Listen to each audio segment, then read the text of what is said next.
Bonsoir et bienvenue sur Visio TV, la marque citoyenne. Pendant que d'autres naissent pour hériter, d'autres se battent pour exister.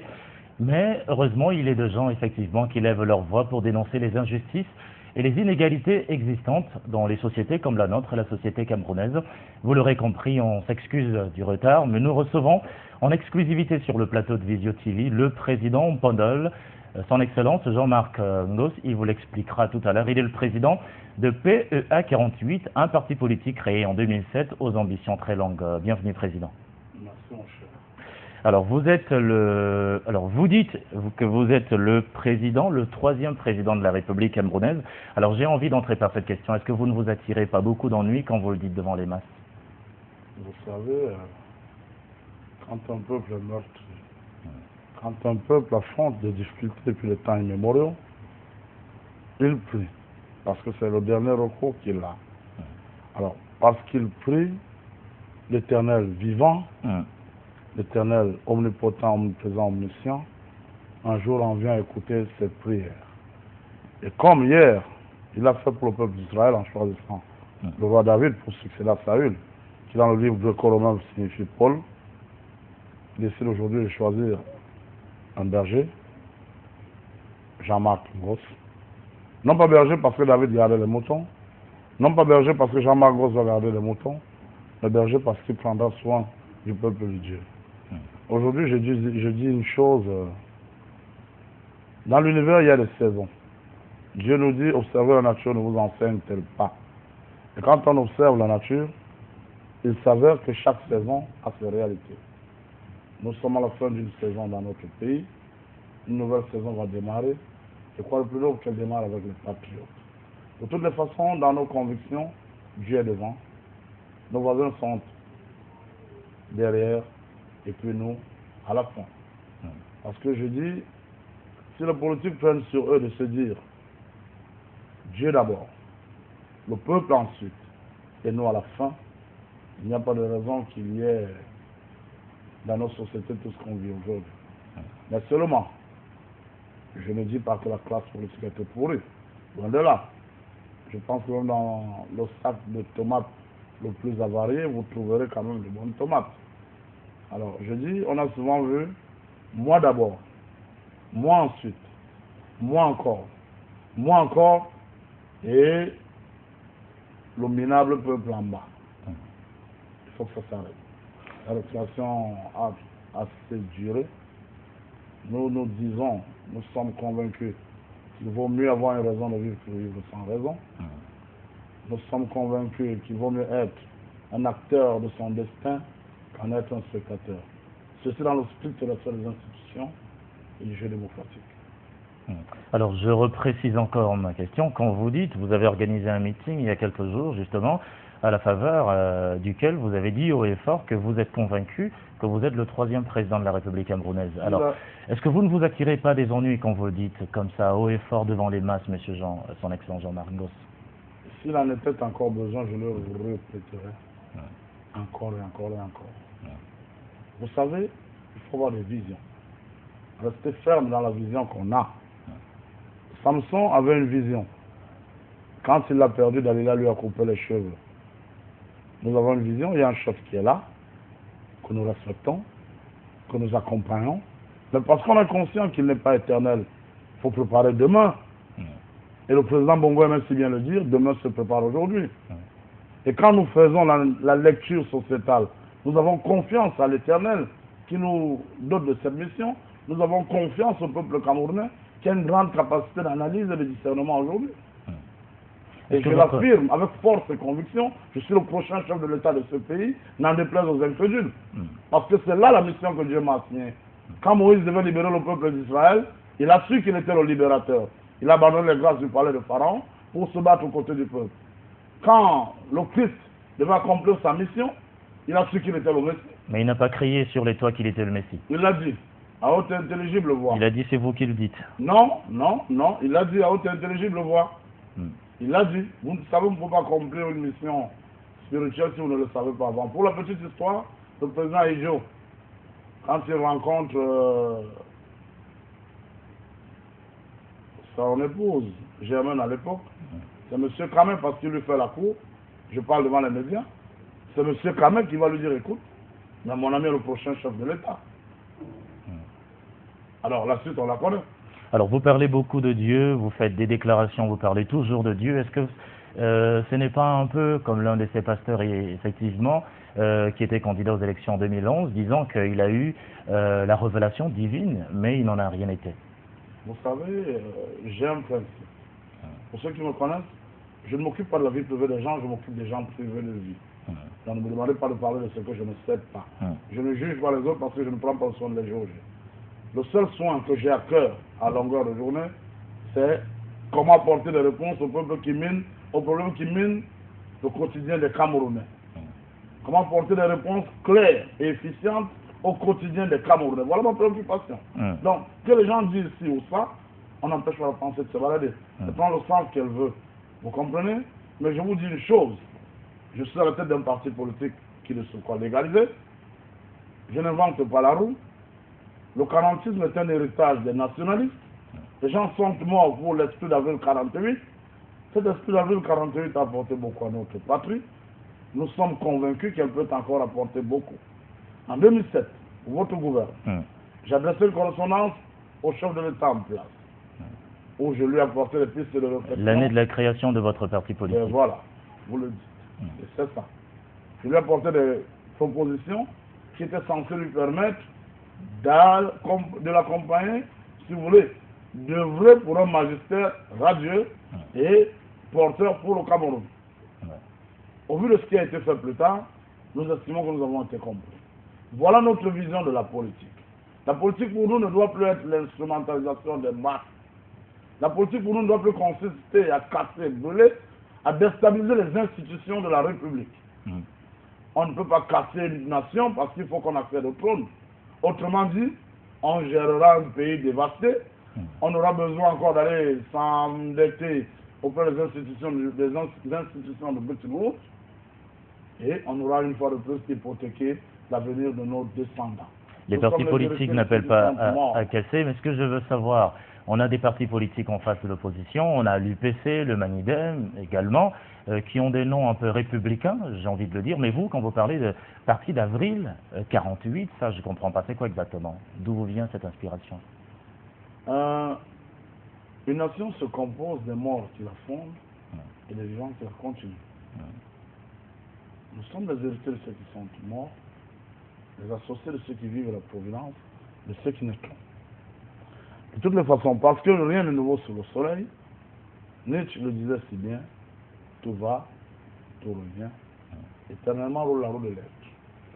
Alors, le 10 avril 1948, pour vous montrer la portée spirituelle de notre pays, nous avons 12 Camerounais qui sont rassemblés dans un café à Douala, sous l'inspiration d'un aîné qui s'appelle Ruben Oumiobe. Ils décident de créer un parti politique qu'ils vont dénommer l'Union des populations du Cameroun. Ils se fixent 3 objectifs clés. 1. Obtenir l'indépendance totale et immédiate du Cameroun. 2. Œuvrer à l'unification du Cameroun occidental et occidental. 3. Contribuer au relèvement du niveau de vie des Camerounais. Ce 10 avril 48 où naît l'État, où naît l'esprit d'avril 48, se crée l'État actuel d'Israël, après le voyage Exodus. Et Israël, c'est 12 tribus, dont l'aîné s'appelle les Rubénites, les fils de Ruben, premier fils de Jacob. Jacob fait 12 fils. L'aîné, Ruben, il fonde la nation d'Israël. Au Cameroun, 12 Camerounais sont rassemblés sous l'inspiration d'un aîné qui s'appelle Ruben. Ok? C'est même 10 avril 48 est créé l'esprit d'avril qui nous échoue aujourd'hui. En 60, on a eu une indépendance, qu'on peut qualifier de pseudo-indépendance. En 72, après le congrès de Fouman en 61, en 72, on a signé le texte unitaire de 20 mai qui devait être renouvelable sur 30 ans, c'est-à-dire en 2002. Et ce qu'on avait omis, c'est que dans toute chose, il y a le fond et il y a la forme. Sur la forme, le texte devait être renouvelé, mais sur le fond, l'unité nationale par elle-même était devenue une réalité. Parce qu'on a eu durant ces 30 années des parents d'origine francophone qui scolarisaient leurs enfants dans des écoles anglophones. Du coup, si on part du principe qu'un anglophone, c'est celui qui parle anglais, un francophone, c'est celui qui parle français, parents francophones, enfants anglophones, vous voyez ce que ça faisait. Donc, l'unité nationale est devenue par elle-même évidente. Il faut préciser qu'en 1914, nous étions sous la bannière allemande, nous parlions tous allemand, et Boé était la capitale du Cameroun. Ça n'embêtait personne. Jusqu'à ce qu'arrive la tutelle française et anglaise. Aujourd'hui, moi je dis, c'est un faux problème. Quand cela ne tienne, depuis 2002 donc, nous sommes dans la forte collusion. Raison pour laquelle nous avons vu naître une fraction séparatiste, le SCNC, le Southern Cameroun National Council, qui prône la sécession, l'autodétermination, voire l'indépendance. Et vous n'êtes pas d'accord avec ça? Je dis, quand on décide de gérer les masses, on ne doit pas appliquer la politique de l'autruche, qui consiste à enfuir la tête dans un taillis et se dire le danger est écarté. Alors, monsieur Jean-Marc Si on ne soit pas d'accord, nous devons aller sur les bases du dialogue, chercher à comprendre, et non rabrouer d'un revers de la main. Le Cameroun a besoin que ses fils s'asseyent sur les tables, discutent et se comprennent. Alors, parce que de la discussion, j'ai la lumière. Monsieur Jean-Marc Ngos. Vous ne m'avez pas laissé aller jusqu'au bout. Oui. Mais bon, je vous concède. Oui, alors je pose une question tout de suite. Alors, monsieur Jean-Marc Ngos, on ne vous a pas beaucoup vu dans les milieux politiques, on ne vous voit pas beaucoup dans les manifestations politiques. Au-delà de la simple conviction qui vous anime, quelle est l'expérience politique qui vous permet effectivement de bâtir la conviction d'être président de la République camerounaise? Vous savez, on a un chef de l'État qui a une phrase que j'aime bien répéter. L'agitation n'est pas un signe d'efficacité. Et pour mémoire d'homme, dans ce pays, personne n'a fait ce que j'ai fait pour le déshériter. Allons-y. À un moment donné de ma vie, j'ai nourri les enfants à la rue de Yaoundé pendant des années avec ma fortune. Qu'est-ce que j'ai entendu dire? C'est qu'on m'avait donné de l'argent pour le faire. Je lance un défi aujourd'hui devant votre caméra. À qui que ce soit, m'ayant donné 100 francs pour aller nourrir les enfants de la rue, pour aller aider les déshérités, pour aller prendre soin des Camerounais, je vais déclarer haut et fort, je lui rétribue ça par 1000 milliards. Il n'y a personne. Je suis un patriote qui n'aime pas voir la souffrance autour de lui, qui compatit aux douleurs des autres et qui pense qu'on ne peut pas exister seul dans une société, qui est convaincu d'un idéal, qu'à chaque fois qu'on prend ce soin de sauver les autres, on se sauve soi-même parce que l'autre c'est nous. Je vous explique. Vous êtes dans un village, vous attrapez la peste noire. Alors, vous dites à votre voisin d'aller en pharmacie pour vous. Vous êtes les deux rescapés. Il vous dit non, je ne peux pas te rendre ce service. Tu peux mourir. Vous mourrez effectivement parce que c'est une épidémie. Mais seulement comme c'est une épidémie, quand vous êtes mort, elle chope plus tard. Il a besoin de quelqu'un pour aller en pharmacie, vous n'êtes plus là. Du coup, il meurt aussi. Pourtant, s'il l'avait fait pour vous, quel que soit votre degré d'ingratitude, vous lui auriez retourné l'ascenseur. Donc quand on pense sur soi de sauver les autres, on se sauve soi-même. Alors, j'ai commencé par m'occuper des jeunes déshérités. Après la catastrophe du tsunami en Asie du Sud-Est, aux côtés de son excellent Roger Mila, Alphonse Ziefek, qui était le doyen du corps diplomatique à l'époque, et pas mal d'autres personnalités de cette république, j'ai mis en place ASVIC, l'Association africaine de solidarité victime des catastrophes. Nous avons produit une œuvre audiovisuelle qu'on a remis au responsable de l'ONU, à travers Mme Patricia de Maubré, à l'époque au représentant des Nations Unies au Cameroun, Yaoundé. En 2003, j'ai créé un cabinet spécialisé dans la campagne de chef d'État. Je vais donc m'impliquer dans la campagne audiovisuelle du chef d'État en place. Je lui ai apporté ma contribution. Aussi modeste, mais c'était déjà ça. En 2005, je me suis impliqué dans la campagne audiovisuelle, la campagne de l'Ibn Bongo, on dit bas. J'arrive. Dans la campagne électorale du président François Bozé, de Centre-Afrique. D'abord, ouais. 2006, je suis allé au Niger, où j'ai contracté une alliance par la force du destin. Donc l'une des filles adoptives du président Mamadou Tandja, qui était elle-même chargée de mission à la présidence, et la femme la plus puissante du tout au Niger. J'étais ainsi proche du pouvoir nigérien pendant longtemps. En 2009, Je suis l'homme qui a pris sur lui de s'impliquer une fois de plus dans la campagne présidentielle du Bongo, on dit non, qui a voulu au Gabon. Alors, j'estime qu'on ne peut pas à un moment donné de sa vie passer son temps sous le jupon de chef d'État. Quand vous êtes appelé à mener une grande mission, l'Éternel vous forme. Parce qu'un jeune artiste a dit, Dieu rend capable tous ceux qu'il choisit, il ne choisit jamais les gens capables. Alors, pour ça, il fallait que je sois formé. Parce qu'il n'y a pas de succession sans successeur. Il n'y a pas de successeur sans formation. Il n'y a pas de formation sans vocation. Il n'y a pas de vocation sans création. Il n'y a pas de création sans créateur. Quand le successeur est déjà prêt, le processus se met en marche naturellement. Ça, c'est bien. Secondo, je vais aller pour vous dire que je suis d'une lignée de politique. Oui.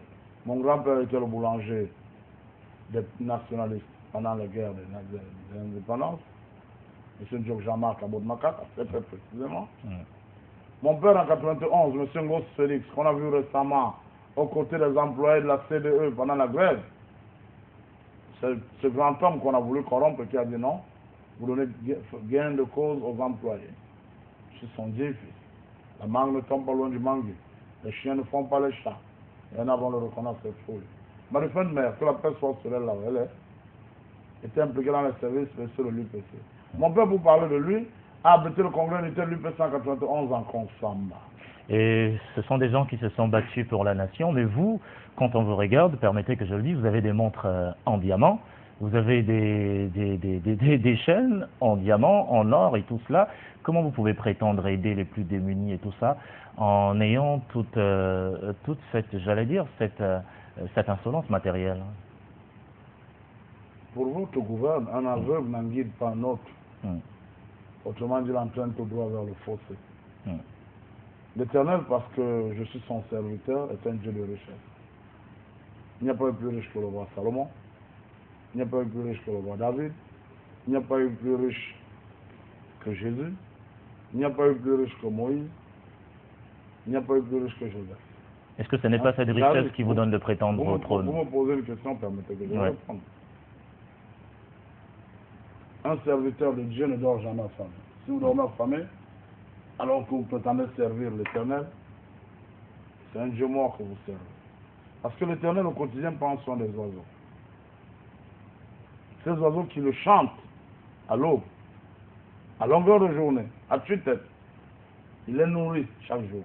À plus forte raison, nous, ces créatures, qui avons le discernement, qui avons la raison, qui avons le don de la parole, qui avons le don de l'amour, qui avons un nombre de dons inestimables et inévalués. Alors, je dis, si vous voulez prendre soin des autres, il faut être à même de prendre soin de vous. Soyons réalistes. Si Jean-Marc Ngos a faim et qu'il veut prendre soin du peuple camerounais, du peuple de Dieu, il y a problème. Jésus ou Moïse, que vous citez comme des guides, n'avaient pas de grandes maisons et de montres en diamant. Tabernacle. Si vous m'aviez trouvé dans un caniveau, avec des vêtements déchirés, m'aurez-vous invité ce soir sur votre plateau? Il y a en politique ce qu'on appelle les éléments de souveraineté. Vous savez, Wolf Soyinka disait, le tigre ne proclame pas sa tigritude, il attrape sa proie et la dévore. Et tout le monde dit voilà le tigre. Alors, le président Ngos arrive et tout le monde dit voilà le président. Alors, quand quelqu'un m'appelle à la rue-excellence, ce n'est pas une hyperbole, c'est ce que je suis. Vous savez, quand une femme est enceinte, les parents comptent déjà cet enfant qui arrive, parce qu'on ne peut pas s'en trousseau. Ce n'est pas un chien, on ne peut pas voir le trousseau d'un chien, on ne peut pas voir le trousseau d'un être humain. Alors, c'est parce qu'on n'a pas encore prêté serment qu'on n'est pas chef. Et on ne peut accomplir une grande destinée si on ne le sait pas à l'avance. De Gaulle disait une grande vie est une vie mise au service d'une cause plus grande que soi. Le peuple camerounais aujourd'hui est meurtri. Il souffre. Il agonise. Est-ce que vous êtes conscient que dans ce pays, il y a des familles qui mettent une marmite au feu une fois toutes les 2 semaines? Effectivement. Alors, je vous ai parlé tout à l'heure des jeunes déserteurs dont je me suis occupé pendant des années. Avec ma fortune personnelle, j'ai eu envie d'éradiquer la misère. Et Dieu seul sait combien on m'a mis les bâtons dans les roues. J'en suis arrivé à la conclusion que pour atteindre mes ambitions, pour combattre efficacement la misère, doit être au sommet de la décision. J'ai horreur d'être au second plan. J'ai la culture du leadership. Alors, je vais poser une autre question avant de rentrer dans votre politique, celle qui va vous conduire tout droit à Etoudi, telle que vous êtes en train de nous le dire. Alors, Monsieur le Président Ngo, si je vous appelle comme ça, permettez. C'est ce que je sais. Également. Alors, vous, est-ce que ce n'est pas le milliardaire ou le multimillionnaire qui est en quête de popularité, peut-être pour avoir un poste ministériel, qui est en train de tenir des discours comme ceux-là? Baliver. Ai-je la tête d'un ministre, comme vous regardez? Pensez que j'ai la tronche d'un premier ministre? Pensez que je fais partie de ces gens qu'on va nommer à 12 heures, qu'on va envoyer aux arrêts à 14 heures? Non. Je vous ai dit, il vaut mieux avoir une raison de vivre que vivre sans raison. Je ne suis pas un opportuniste. D'accord? Et ceux qui sont là font ce qu'ils ont à faire dans la réalité de leur temps. Et nous qui devons arriver après eux, on n'a qu'à tirer les enseignements pour chercher à comprendre pourquoi du comment. Et qu'est-ce que vous refusez au gouvernement actuel? Pardon? Et qu'est-ce que vous refusez au gouvernement actuel? Qu'est-ce que je lui refuse? Votre question, je ne la ferme pas. Alors, ce que je demande, pourquoi vous voulez que ce gouvernement parte? Quelles sont les raisons qui vous permettent également, effectivement, de chercher le départ de ce gouvernement? Vous me faites là un procès d'intention, vous me faites des assertions. Vous ai-je dit, regardez encore vos bandes, ai-je dit que ce gouvernement doit partir? Je l'ai dit. Vous lisez ma profession de foi, vous lisez l'invite à adhérer à notre parti. À aucun seul moment il n'est fait état du mot changement. Parce qu'une nation se compose de morts qui la fondent, des vents qui la continuent. Je ne veux pas faire partie du gouvernement, loin de là. Je suis un prédateur qui attend son heure. Vous comprenez? Le président Mitterrand disait, quand on bouscule le temps se venge. Et définissez le temps. Le temps en lui-même ne consiste pas à courir, mais consiste à ne jamais s'arrêter. Et on arrive à ne jamais s'arrêter que c'est seulement si on met en avant le bien-être des masses. Les lois naturelles sont claires. Ce qui commence, finit. Il y a un temps pour naître, il y a un temps pour mourir. Il y a un temps pour régner, il y a un temps pour partir. Il y a un temps pour demander, il y a un temps pour recevoir. Il y a un temps pour annoncer, il y a un temps pour vivre. Ok? Donc, le régime qui est là, il y a eu un régime avant lui. C'est aussi clair qu'il y aura un régime après lui. Aussi vrai que le soleil se lève à l'est et se couche à l'ouest. Nous nous préparons dans l'optique de l'après. N'en déplaise aux incrédules. On empêche la pensée de se balader. Monsieur Jean-Marc, je vous dis, Confucius, j'aime bien cette maxime quand il dit qu'à chaque fois le sage montre la lune, les imbéciles regardent le doigt. Donc on cédera aux autres le droit de penser que le peuple camerounais n'est pas même de prendre son destin. Mais moi j'ai confiance en ce peuple. Parce que Dieu me l'a dit. Dieu l'a choisi. Dieu aime le peuple camerounais. Mais vous avez passé le clair de votre temps en Occident. Alors qu'est-ce qui vous fait croire que vous connaissez les réalités des Camerounais que vous voulez défendre? J'ai passé 8 mois de ma vie à la rue. Qui mieux que moi pour parler de misère? Pape disait c'est une insulte à la nature que de dire je devant une situation qu'on ne connaît pas. La misère, je l'ai tutoyée, je la connais. Et puis, nous sommes à l'ère de la communication, à l'ère de la nouvelle technologie. On n'a pas forcément besoin d'être sur le territoire camerounais pour être au fait des faits et gestes qui minent le quotidien des Camerounais. J'étais peut-être hors du Cameroun, mais mon cœur était au Cameroun. Une réalité ne peut être comprise que quand on la côtoie. C'est une assertion qui vient de vous. Vous avez les éléments qui vous permettent de l'affirmer.